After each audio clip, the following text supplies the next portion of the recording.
Hello, everyone. I am the Comics Kid 2099, one of your co-hosts for the Podcast Boys, a Twin Peaks podcast where me and my co-host Connor Nielsen. Connor, how you doing? I'm great. We talk about Twin Peaks. Here lately, we've been talking about The Return or Season 3, and today we are going to be talking about Twin Peaks Season 3, Episode 8. Connor, if you can, if at all possible, can you briefly describe the plot of this episode? Yes. So the episode opens up with Ray and Evil Cooper driving, picking up from the events of last episode, and Ray pulls a fast one on Agent Cooper and then ends up shooting him. And right before he gives him a killing blow to the face, flickering lights happen, and then a bunch of these. Remember in South Dakota, the weird guys covered in soot and black and everything? Well, there's a bunch of them, and they all come out of the woods and rub the blood all over his face. And then there's this weird giant stone that comes out that has Bob's face on it.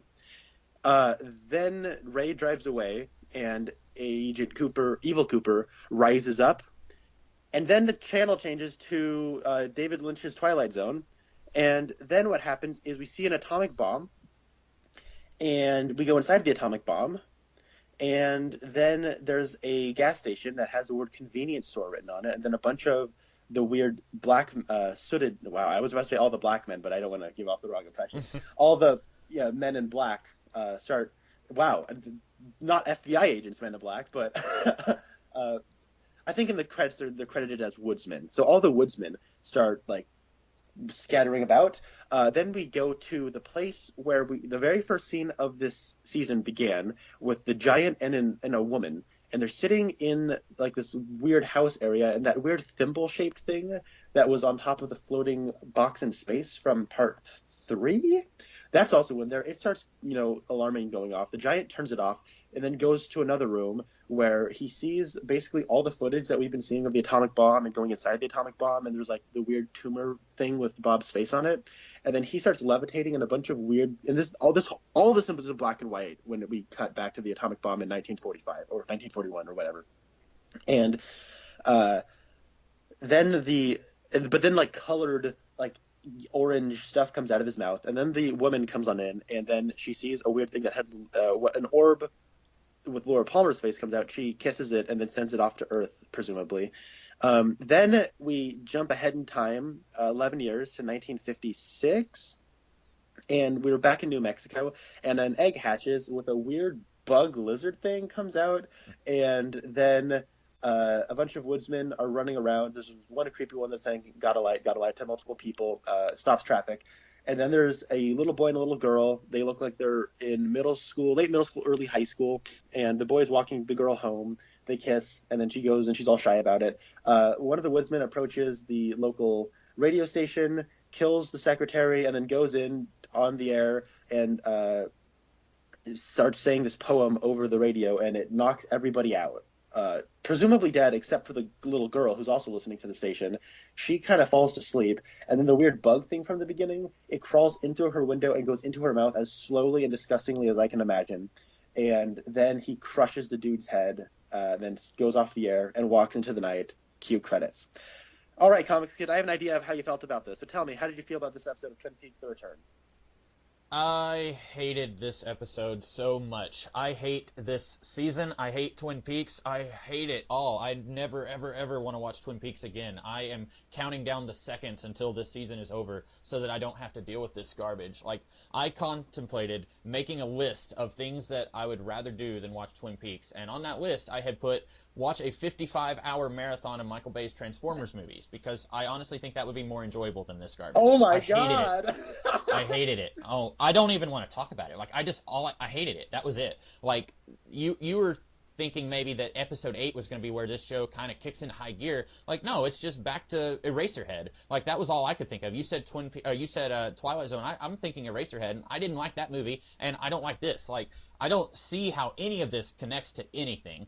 We see the giant, and we see a face that looks like Frank Silva's face, but it doesn't connect to what we've been seeing, and like I guess it's gonna come back and it's gonna make sense later, but right now it doesn't make any sense, and so that's why I don't like it. And like I was seeing people on Twitter last night before I watched the episode today. Last night I'm seeing people on Twitter say like, "Oh, Twin Peaks, man, wow!" And people were saying like, "Oh man, someone who greenlit this season, they had to watch this, and that's really hilarious." And then there was someone saying like, that this didn't make any sense to them because they didn't watch seasons 1 and 2, and I'm thinking like, well, a lot of this season hasn't made sense to me, and I did watch seasons 1 and 2, so I really didn't know what to expect because I was seeing people say that they really liked it, I was seeing people say it didn't make any sense, and it's back to not working for me. I liked the last episode, so that means out of 8 episodes there's been 1 episode that I really liked, and then there was 1 scene in another episode that I really liked, and other than that, like, this whole season's just been a huge bust for me. Okay. I admittedly have mixed reaction to this. Okay. I didn't hate it, although it's probably my least favorite right now. Mm-hmm. I loved the last when it jumps to like 1956. I kind of love everything about that part. That was what felt like Twilight Zone to me. It felt like it's a small town. It resembles Twin Peaks. It's in the 1950s, which a lot of the Twin Peaks iconography is sort of aping. It's made in the late 80s, early 90s, but it's trying to have that 1950s ideal America aesthetic to it. And a lot of David Lynch's films do that, most notably Blue Velvet. So I was able to sort of connect it that way. Also, the atom bomb is on Gordon Cole's, is in his office. So also the woodsmen have been showing up. So there's some connective tissue, right? There's that weird like thimble contraption that was in the 3rd episode. The giant is in all of Twin Peaks. Like there is some stuff that connects it. But what I took away from this was the backstory of Bob. That's what I got from it. I mean, we see Bob's face a couple times. I had a theory, and I'm sure I'm wrong. I'm sure this isn't even gonna be brought up again. I thought that you were saying that Evil Cooper like created Dougie and possibly created his wife and son also. I was thinking in this episode that the giant and that woman who kind of looks like Rosario Dawson's boss from the hospital in Daredevil, I was thinking that they were like somehow responsible for creating Laura Palmer because they have a little golden bubble with her face in it and then they throw it into Earth. But it's in the 1940s when they do that. And so it would have made a lot more sense if that was like 1971 whenever Laura Palmer was born. It would have made a lot more sense if it was then that they threw the bubble into Earth and then like they threw it inside. I don't know. Like I was thinking maybe that insect lizard thing was the bubble. Like the bubble hatched and created that thing, and then it crawls inside this woman's mouth. And at first I was thinking, well, maybe that's Sarah Palmer. But I don't know. I don't even know if that woman's going to show up again. That was in the mid 50s, so I guess that would sync about right if that was Sarah Palmer, but I don't know. How do you think that this is Bob's origin story? If not his origin story, it's, I guess, maybe how he was released? Mm-hmm. So you think that the lizard bug thing is Bob? No, I don't know. I mean, so much about this, like, I don't even know. Like, it's just difficult to discuss. You know, when we talked about Eraserhead, it was difficult to discuss because it was just weird imagery with very little plot. Like, you know, there's a guy who has a baby and it's a weird screaming vulture creature, but like we don't really know what to talk about in that. But it's a complete unit in itself, so at least you can talk about it. You just don't know how. But like with this, like it's like we've said, it's like reading one page out of one chapter in a book and then being asked to discuss the story. It's hard to do that, but at least in the first 7 episodes, you know, 6 of which I didn't like, at least there you were getting the same characters more or less who were showing up, and then you could kind of pick up on things eventually. Like you could say, okay, this is that character and this is that character there. Chad or Chip or whatever his name is, the corrupt cop, like he was the one who talked to the guy who ran over the kid in the roadhouse. So like stuff would slowly reveal itself and there would slowly be connections. But this feels unconnected to a lot of the stuff in this season. I mean, there's minor stuff, like you said, the atomic bomb is hanging up on Gordon Cole's office, but like I feel like it's just almost like you said, it's like changing the channel. It's like we started to watch a Twin Peaks episode and then changed the channel to something else. Like it feels Lynchian, but it doesn't feel like Twin Peaks to me. I mean, I can't disagree with that. This doesn't Hmm. even feel like it's part of this show. Like this particular revival, which doesn't feel like it's a part of the original series or the movie, and the movie doesn't even feel like it's a part of this show or the original series. Um, so one thing that I think is exciting about the show, and I guess continually frustrating about the show, is Hmm. that it seems at every single corner David Lynch and I guess Mark Frost hold some responsibility for this as well. This one feels more like a Lynch thing, but it is constantly trying to subvert expectations. Hmm. It's a fixation on subverting expectations, and I like being subverted. That's why I like David Lynch so much. Is that you think this is going to scene is going to be a dramatic like big showdown, and then it turns out to be a Shaggy Dog joke of a scene. And you're like, oh, okay, that's actually kind of funny. But with this, it's like my expectations were subverted, but I also don't feel like there's a lot to connect to because there's not a whole lot of where this is going to go, it seems. And I will say Angelo Badalamenti's score was really good. There Yeah, was I like the that. music here. Yeah, there's more music in this episode than there was in the past. It does. You are right. I see this in three segments. There's the beginning segment, which feels like Twin Peaks: The Return, and then it's the second segment, which feels like Eraserhead crossed with 2001. It's David Lynch's 2001 in Eraserhead Odyssey, and then Yeah. there's the third one, which feels like a Twilight Zone episode to me. Um, Did you what did you think of Nine Inch Nails just out of nowhere playing in the Roadhouse and then we're jumping into the Twilight Zone? What okay, did you think of all that? there is one thing about this episode I actually hated, and that was the Nine Inch Nails performance Okay, all because right, I me too. don't like Nine Inch Nails. Oh. The song sucked, um, and it felt too much like, guys, we got Nine Inch Nails. Okay, who cares? What relevant? Like with the other stuff, I always kind of liked the Roadhouse cutaways because the it felt like, oh, we're adding a little bit of culture to the town of Twin Peaks. Like we'll cut back to the double R for this. Uh, with Emma Stone leading this band, then we'll cut to Dakota Johnson leading this band. Then we'll have Buddy Holly. yeah, Buddy Holly leading this band. Like, and I don't know a better way to say it other than it feels like it informed the the episode in some way. In Hmm. some way, I feel like it's sort of related to the episode I just watched. Like that emotional feeling I was left with at the end was sort of encapsulated by the song in some way. Yeah. Um, with this one though, Nine Inch Nails just sort of like performs this song, and I can't understand a single word he's saying because he's just growling and Yeah. screaming. And furthermore, to me, on an emotional level or on a tonal level, it doesn't connect at all with this like perverse sense of wonder that I think the rest of the episode is trying to convey. So I feel like the episode just completely stopped, and it kind of hurt the overall show. Also, was that Jimmy Scott who said Twin Peaks is welcome to present the Nine Inch Nails? No, it was I looked him up earlier because I thought that it was the guy. It's his name. He's just credited as disc jockey. His name, the actor's name is Cullen Douglas. Okay, I thought it was the guy from the season two finale who was singing the Sycamore Tree song. I did too. But That's Jimmy but Scott. it's oh okay, okay, yeah, I thought it was that guy, but it wasn't Okay, because it looked like him though. it did. I also didn't really like the Nine Inch Nails performance. I don't have strong opinions on Nine Inch Nails. I like one song by them, "Hurt," which is for all you comic book fans. That song was remade by Johnny Cash, and that was used in the movie Logan. Or in a trailer anyway. But I like the song "Hurt." Also, it was the Nine Inch Nails version was in Rick and Morty for all you Rick and Morty fans. So I like that song.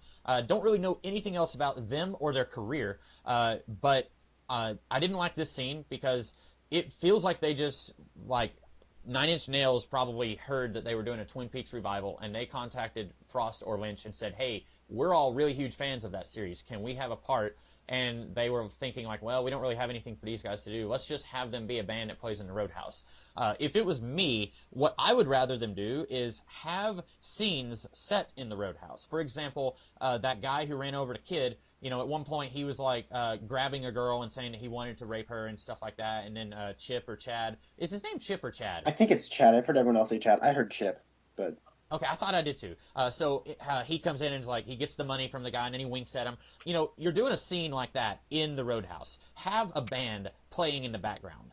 Don't draw attention to it. If Nine Inch Nails wants to be in the Twin Peaks revival, then have them be the band. And then hard Nine Inch Nails fans can say like, "Oh, look, there's Nine Inch Nails in the background. That's really cool." But like this just felt like they said, "Okay, here's a really popular band. We're just gonna insert them into this episode." It's a really bad scene when you can take it out and it doesn't feel like anything is missing.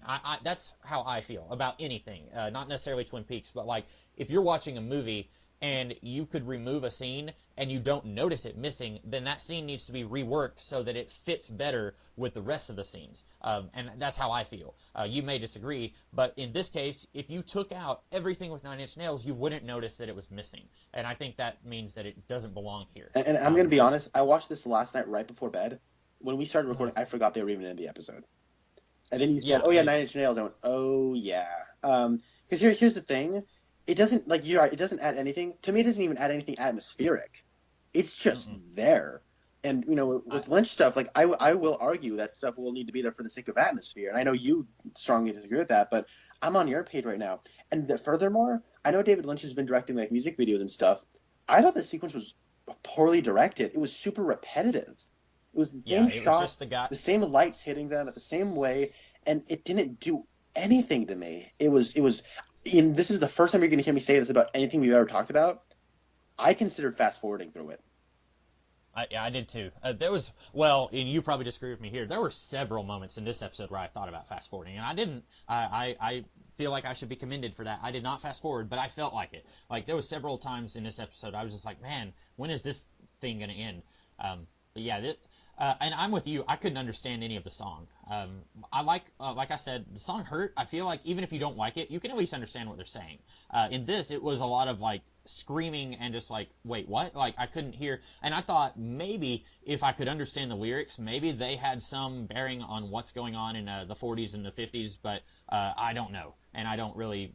It's something that I don't care enough to look up the lyrics and see what was being said and if it Right. has anything to do with Twin Peaks. Yeah. Oof.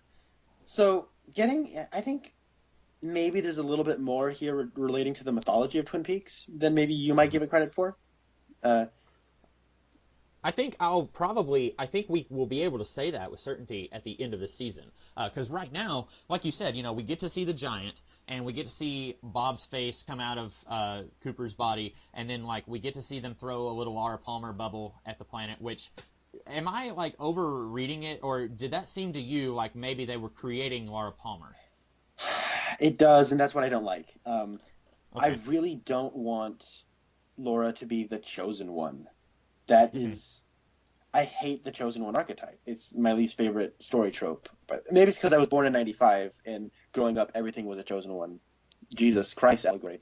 The Mm-hmm. Matrix, Star Wars prequels, to a degree, Lord of the Rings with the Aragorn stuff. Like Yeah. everything is, you're the one. No, it's stupid. Get rid of that. That is Mm-hmm. lazy storytelling, I think. So it, what I was getting at when I was saying that it feels like there's like relation to the mythology aspects.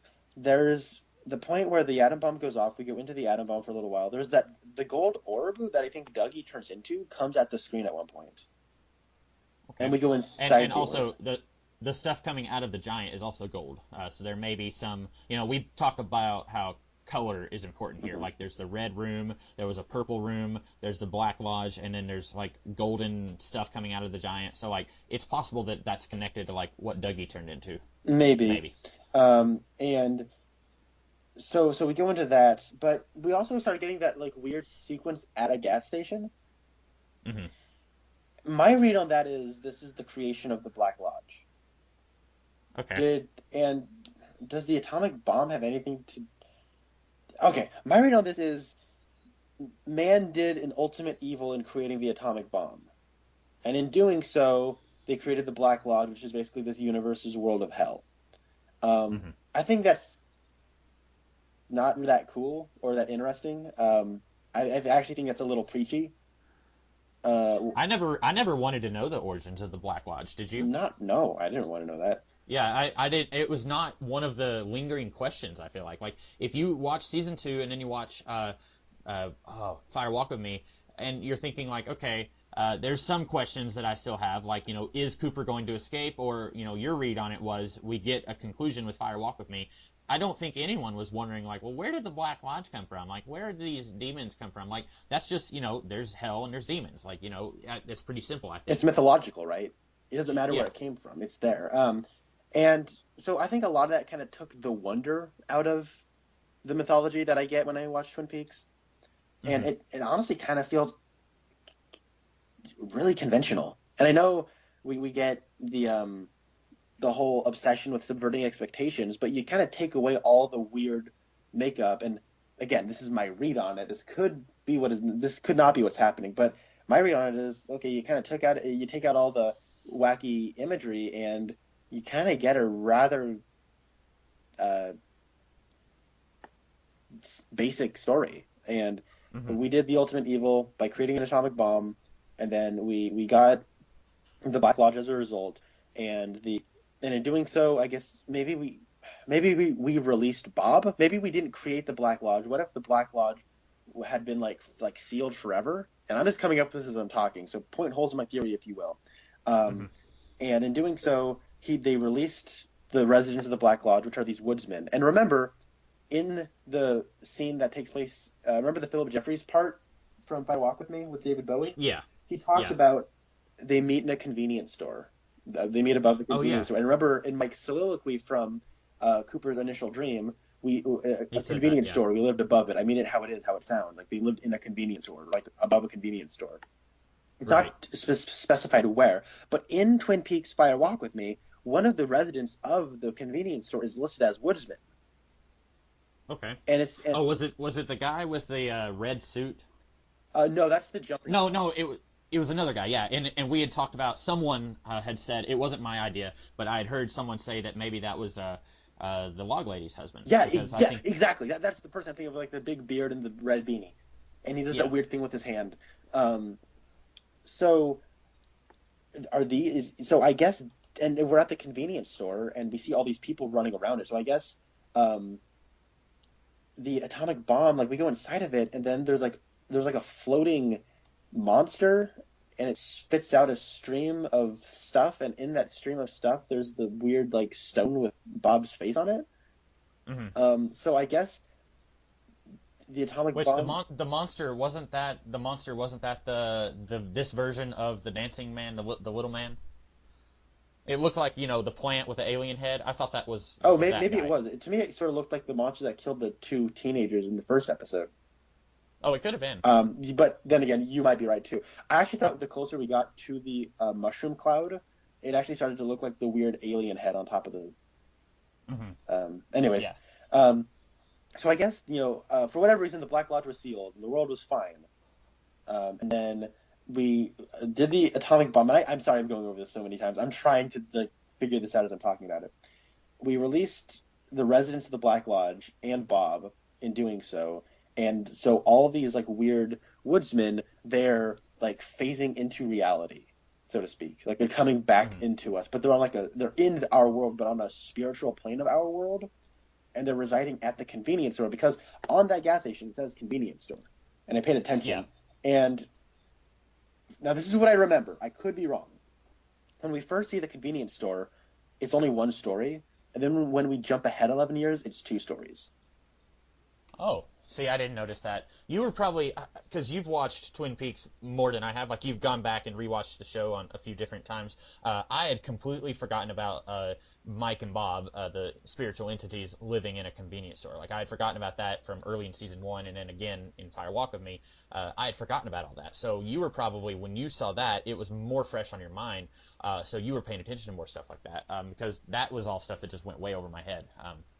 And this is all stuff that I'm picking up on visual cues and stuff, and so nothing is spoken, and that's kind of what I'll say. This middle segment, I'm a little iffy on. I have a lot of mixed feelings about this part of this thing, but there are visual cues that I found intriguing and that I did Uh-huh. think were neat in laying down the mythology framework. Um, but But then afterwards, all the stuff with the giant, it seems like everything we've seen so far, he seems like to be a force of good, right? Like he's always Mhm. been there to help Cooper, it seems. He gives him the 3 clues, except actually 4 clues, and then later he shows up and says, "Oh, by the way, just let it happen. Don't look for it." And then he goes away, and then he appears in the roadhouse, and he, is saying it is happening again. And then his like astral or his normal form is like the bellhop. And he's like, so sorry. Like there's, and then he's in the Black Lodge at the end of season 2. So it always seems like he's been like a force of good, right? Mhm. And at the beginning of this episode, sorry, at the beginning of the season, he gives Cooper the clues. Like there's a Twin Peaks formula, right? Yeah. Characters get Cooper specifically gets clues from a supernatural entity, and then they spend the rest of the season trying to figure out what the clues mean. In the first season, it was his dream. In the second season, it was the giant. In the third season, it's the giant. He says, "Remember Richard and Linda, 430, 2 birds with 1 stone," and those are his clues. And in this one, I guess he shows up, and you're right. The orb, the weird stone orb, seems to be like it's Bob, and like Ray sees that coming out of Evil Coop. Did you notice that? Mhm. Yes, he did. Yeah. And then in this one, there's like a glowing orb with lore on it. So it's like, I guess there's an alarm that went off, and oh, the residents of the Black Lodge were made, and or were released, I guess. So now we have to go out and find something that will stop the residents of the Black Lodge. Let's create Laura Palmer. Um, I don't like that. I don't like that. Because I don't. Yeah, I agree with you. The whole like chosen one, like destiny and all that. That's been done to death in everything, and it makes it lazy writing because it means we don't have to have characters act based on how they would act. We just have to have them act because it's their destiny and they're the chosen one. and I Like think you know. it hurts her character. Yeah. Because one thing that was really cool about Laura was, on the surface, she just appears to be the good girl who was in over her head with some bad stuff. And then it's Hmm. revealed that she was ritualistically abused by her father, and then she was murdered by her father.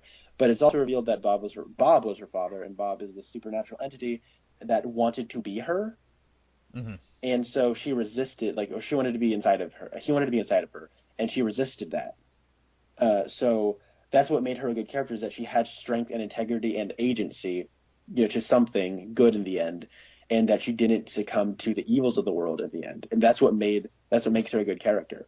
And now it just seems like she was designed to be that way, and I think that takes away a lot of what makes her such a good human being. Like that's like what makes Laura interesting is that she's human. And what's inspiring about Fire Walk with Me is, you if you stand for something and you can resist the evils of the world, maybe in some other plane of existence you will be rewarded. And that's what happens at the end. Like the only sense of hope and optimism in any of Fire Walk with Me is at the end she's died and she's Yeah. happy because she resisted the evils of the world, and she might be dead, but she got some kind of happiness in the end.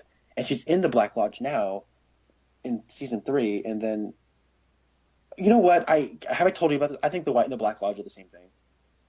I don't think you told me that. Okay, because the floor tiles are black and white. Hmm. I think that the Black and the White Lodge occupy the same space, Yeah. but depending on like, here's getting into some comic booky stuff. Depending on what vibrational frequency you're operating on, you could be either in the Black Lodge or the White Lodge. Hmm. Yeah, it's Also, possible. I'm sorry I keep rambling, but this struck me as like, how Grant Morrison does this thing in comics where you're just reading a story, and then it'll just stop and you'll do an interlude. Yeah. This felt like that to me. I don't know if you got In that, but this in a really, good way or a bad way? just in a like not in really any way, just in a structural way. Like, oh, this sort of Oh, feels okay. like what Grant Morrison does, where you're reading a comic book and it's weird and goofy and hard to follow, and then it'll just stop and now we're doing an interlude that seems Uh, completely unrelated. Like he does that in his Batman run, he does that in like with Clown at Midnight, and then mhm. he does that with his Action Comics run.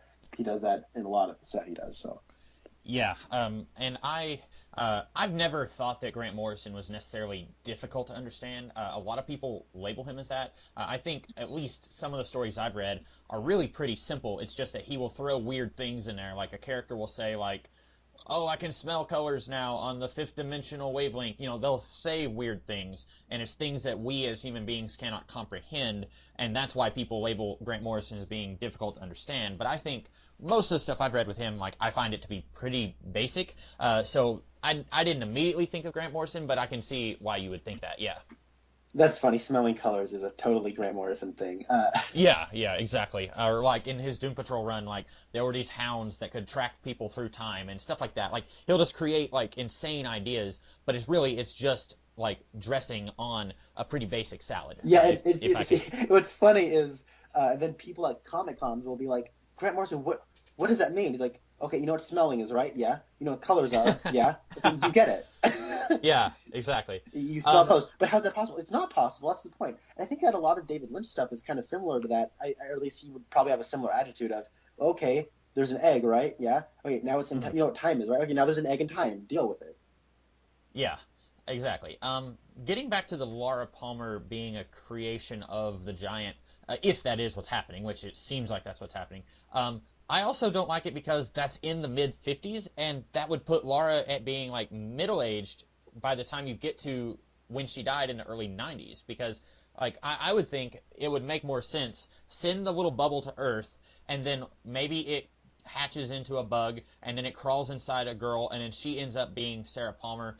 Maybe, but like to me, it would have. If that is what they're going through, it doesn't make any sense that they're creating her at this point in time because this is a good 20 years before she would have been born.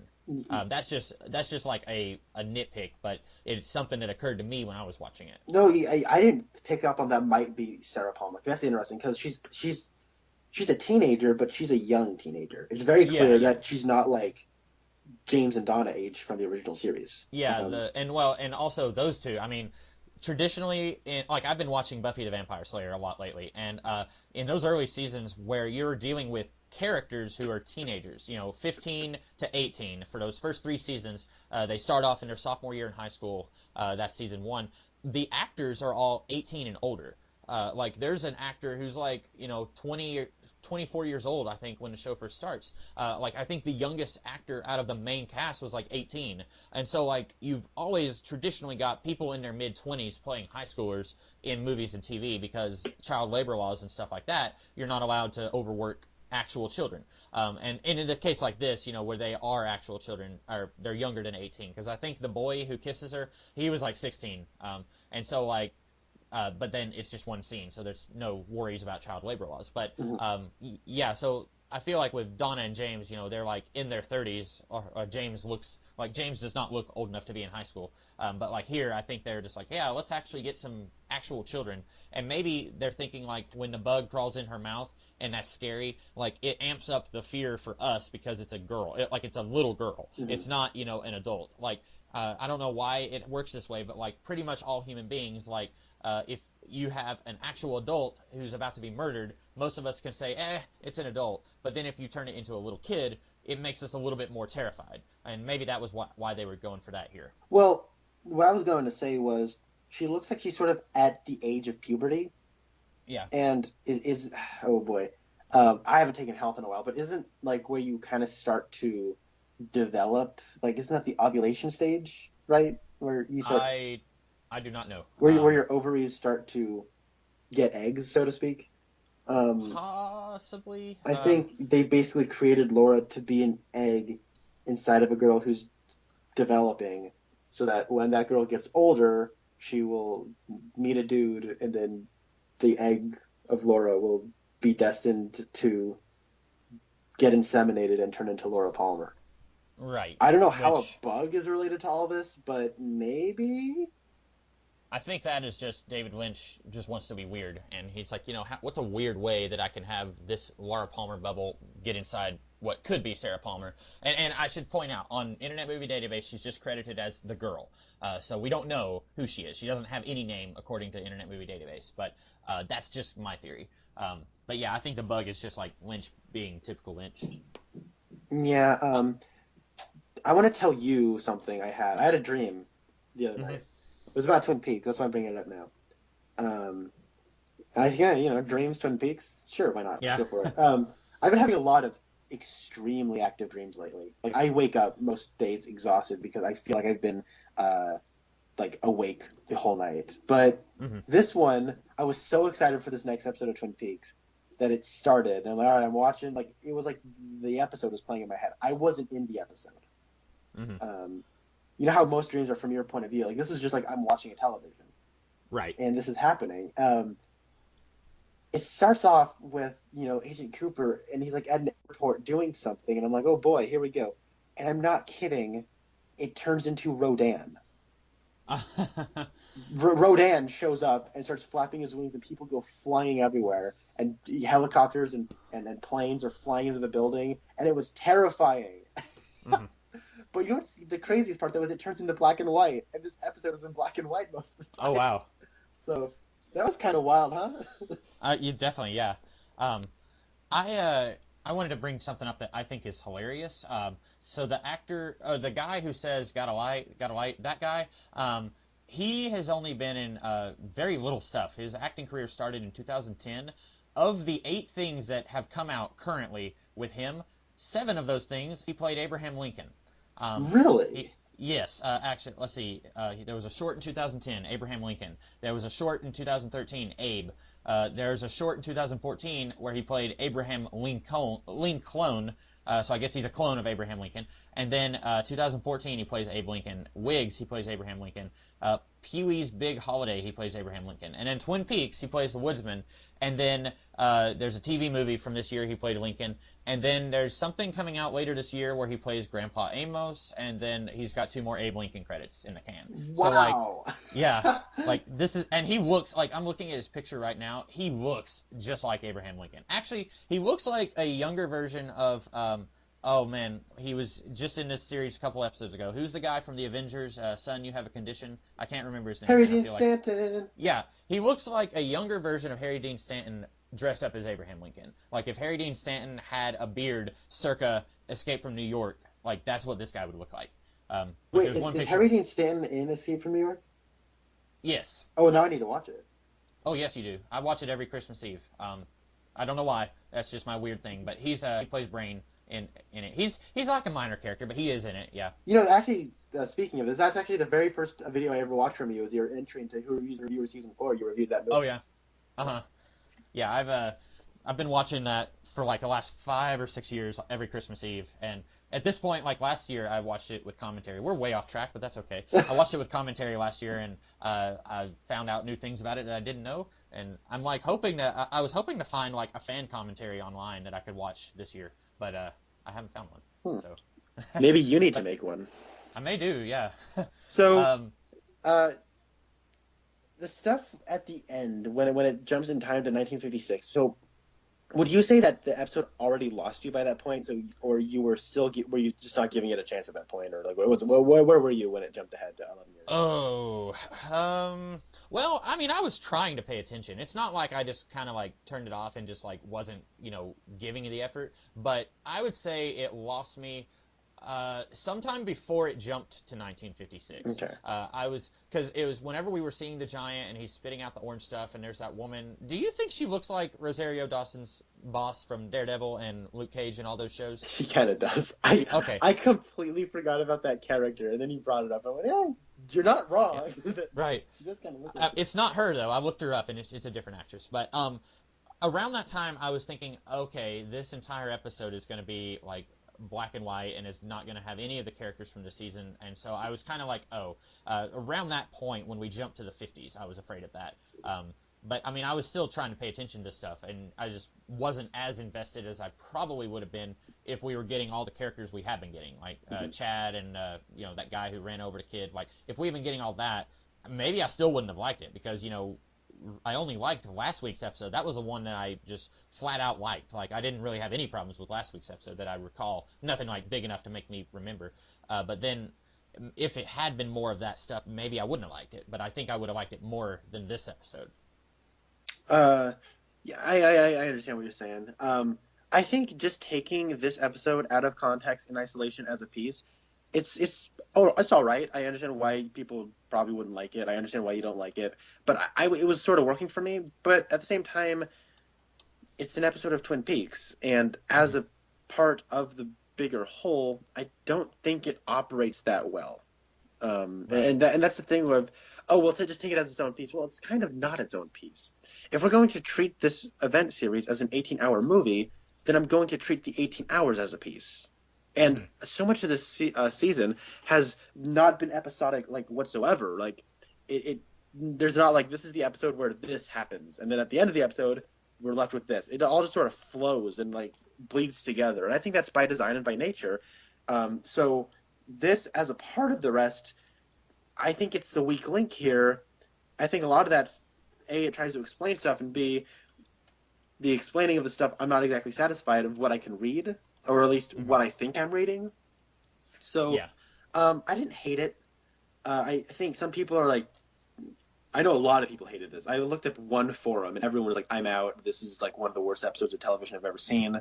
I fast forwarded through half of this or more, and people were saying like they're done watching the show and how they're done with Lynch and how this is nothing like a Lynch. I'm like, well, I mean, you've obviously never seen Razorhead then. Right. But I'm wondering how many of these people are only familiar with Lynch through Twin Peaks. yeah.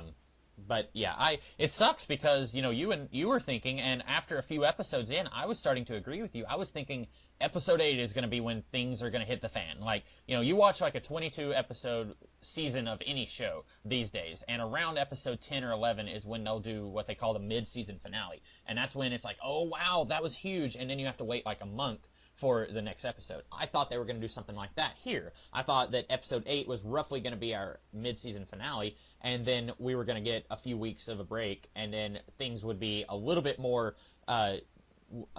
together.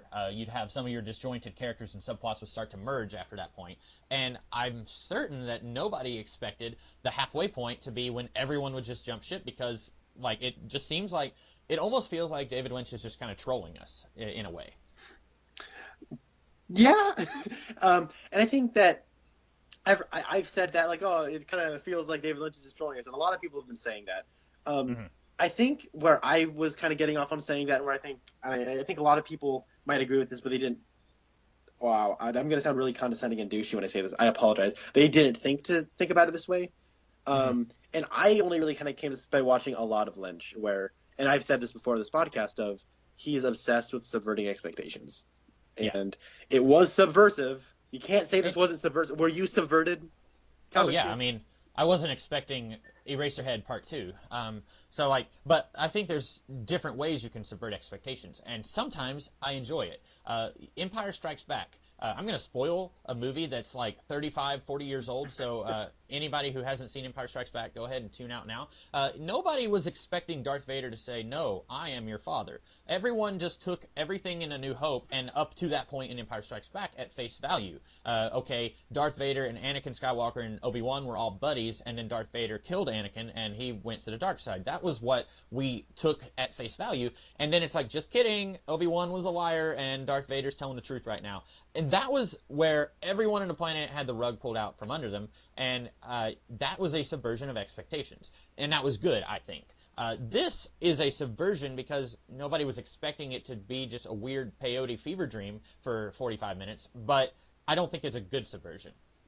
Yeah, that's completely understandable. There's a lot of stuff that is subversive that I don't like, but I came up with I was brainstorming with like 3 different ideas of how to say like we transition into this. I went with then we switch channels and it becomes the Twilight Zone.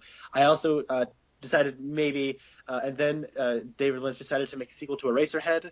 And the third thing I was going to say was, and then an atom bomb goes off in David Lynch's mind, and then we get this. It is one of the craziest things I think he's ever made. Because, and I've talked about this. Now, I have not seen Lost Highway, Mulholland Drive, or Inland Empire. So take what I say with a few grains of salt.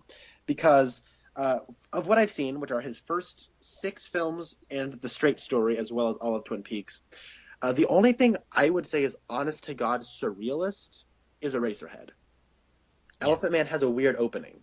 Dune is incomprehensible at times, but that's just because the script got chopped up into a million pieces and reassembled in the editing bay. I still like Dune.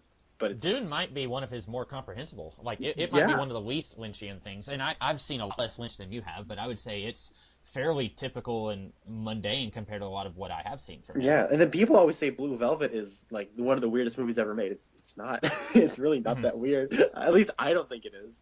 There's some weird stuff in it, but it's not surrealist. Wild at Heart is probably his most straightforward movie, I would argue. Well, okay, maybe that's not true. Because then there's The Straight Story, which is also straightforward, pardon the pun. And then Fire Walk With Me is pretty straightforward as well. There's like this weird supernatural twist to stuff, but that's just because it's Twin Peaks. And like all these stuff, like Elephant Man is like a biopic. It's just a biopic with like a weird introduction and like epilogue. But for like 2 hours, it's just a normal movie that I'm sure a lot of people would be bored with if they watched it today because it feels like a 1930s talky drama.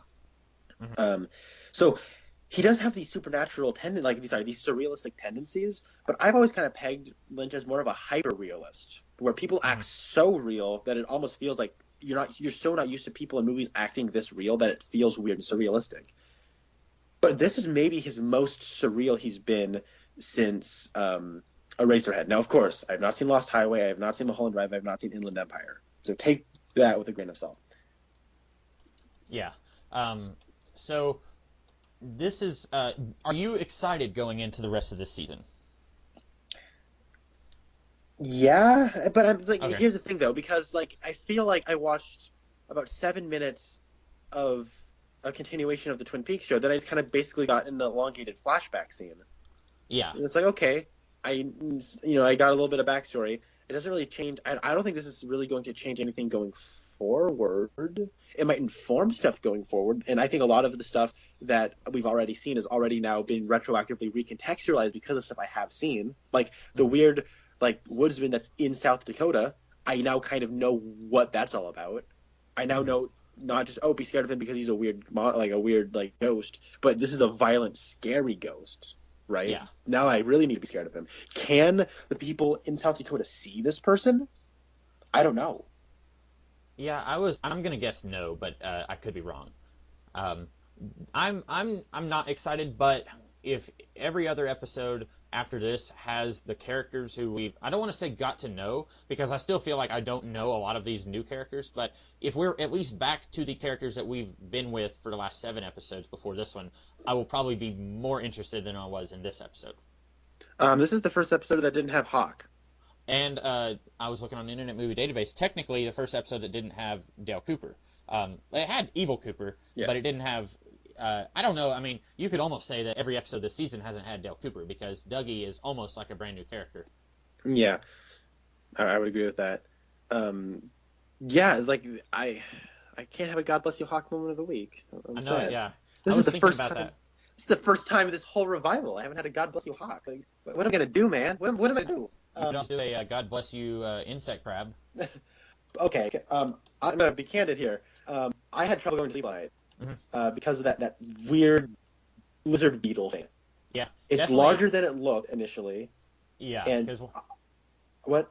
I was just gonna say, whenever we first saw it, I was thinking it was like the size of like a fly. Like I thought that's a really small egg, and then it's gonna be like smaller than like your thumb, and then it's like it's the size of a rat, and it's like, oh, gross. Like you, yeah, that is nasty. The only solid, because I'm like, I can't. Well, what if I go to bed? Well, what if like this weird voice that I'm listening to a podcast while I'm trying to go to sleep? What if like a weird voice comes over that's like commanding me involuntarily to like open my mouth? And what if something comes in my room and like, because it goes into her mouth as slowly as possible, and it grossed me out. Like I was like, if I had eaten anything, I might just be throwing up right now. Like this is disgusting to me. Yeah. Speaking of disgusting, the scene where that creature vomits and Bob is in that vomit, I was eating breakfast right when I was watching that, so that was cool. Yeah. Oh, I'm sorry to hear that. Oh, no, I didn't throw up or anything, but it was gross. Yeah, but I got some kind of solace because I was like, well, my window's closed, my door's closed, I should be good. Put a blanket down under the door to keep anything from coming in. There we go. Yeah, now we're thinking. Like I was like legitimately kind of frightened by that, and I haven't been frightened by many things recently. So right, in like years. I'm talking years, man. So I don't have anything else to say. Do you? How do you feel about the beginning with Ray pulling a fast one on Evil Cooper? I honestly expected Evil Cooper, like Ray to walk away and Evil Cooper to stand up and say, "Surprise! I'm wearing a bulletproof vest," and then he shoots him. Like, I put bullets back in the gun that you emptied. Like, something kind of like that. He goes, well, I don't have to worry about wood ticks over here, so I didn't have to pull up my bulletproof vest. I was kind of surprised because Ray apparently is talking to Philip Jeffries on the phone. I don't know what I'm not sure what the connection is there. Wait, how I'm do you know he's still. talking to Philip Jeffries? I think Ray didn't he after he shot Cooper and then he sees all the weird ghosts like massaging dead Cooper with blood. He like runs and gets in the car and he drives off and he's on the phone and then he said, didn't he say, Philip, I shot him? Oh, I didn't hear him if he said Philip. That's interesting. I thought he did. Now I think he said Philip, but that's could be interesting because I remember at the very beginning of the season when Cooper was talking to Daria and she said, "Oh, he's in prison, a federal prison for something," and then Cooper gets crashes his car. I guess Cooper deliberately got arrested so that he could get in the same prison with that guy.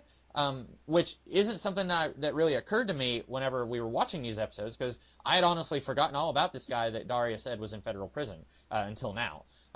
So I guess maybe this guy is going to be pretty important, but we haven't seen him any this season, so I don't think we have we? Ray? Ray, yeah. No, he was in the first two episodes. Oh, okay. Was he with Daria there at the restaurant?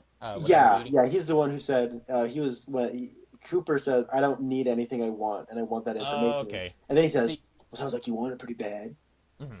Yeah, I had forgotten all about that because we hadn't seen him since the first week of this revival. Mm-hmm. But yeah, I'm guessing he's going to be really important if he is talking to Philip Jeffries. Yeah, I guess that's kind of a weird thing. I didn't think about this until you pointed it out. Cooper was in prison because he got in a car accident. Maybe Right. he was on his way to that prison to maybe get into prison or maybe break him out of prison. But he got sick and flipped his Lincoln. Matthew McConaughey would be disappointed.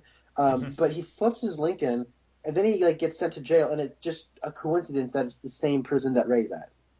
Yeah, which I think what you said about he was on his way there is probably right. So that's I guess maybe the first instance of like a weird plot progression that is a convenience or coincidence that I can see in this series so far. That's kind of Yeah. strange. So I didn't have anything else to say, did you? No, All right, well, we will be back next week. Now, we won't be getting an episode next week, but as far as I know, Connor and I are still going to attempt to talk about Twin Peaks: The Missing Pieces, which is like 45 minutes of deleted scenes from Fire Walk with Me, and that'll be an interesting podcast because it's not going to be really a through line to talk about. It'll just be assorted pieces that cut from the movie. But we're going to talk about that next week, and in the meantime, I am the Comics Kid 2099, and I'm Connor Nielsen. and we will see you guys later.